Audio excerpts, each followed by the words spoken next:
అయినా నిన్నటిదాకా బానే ఉన్నారుగా, సడన్ గా చంపేసింది దేనికి? లవర్ తో లేచిపోవడానికి.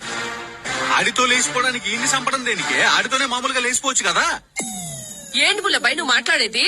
ఒక ఆడపిల్ల, మంచి కుటుంబం నుంచి వచ్చిన పిల్ల, మంచి మర్యాద తెలిసిన పిల్ల, మొగుడు బ్రతుకుండగానే ప్రియుడితో లేచిపోయిందని ఒక మచ్చ తన మీద పడితే తట్టుకోగలరా? కనీసం పెళ్లికి ముందాన్ని ప్రేమిస్తున్నానని పేరెంట్స్ తో చెప్పుండొచ్చు కదా. ఎంత ఈజీగా చెప్పేసా పుల్లబ్బాయి. భయభక్తులు, కట్టుబాట్లు, పద్ధతి, పాళ్ల మధ్య పెరిగిన పిల్ల తల్లిదండ్రుల దగ్గర నిలబడి నేను ఒకటి ప్రేమిస్తున్నానని ఎలా చెప్పగలదు పుల్లబ్బాయి?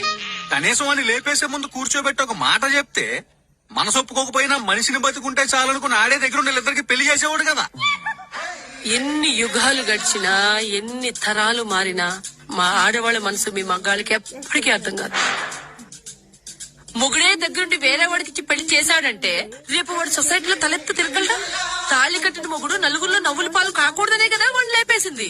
అంటే ఏ యాంగిల్లో ఆలోచించినా చంపడం తప్ప వేరే దారి కల్పించట్లా.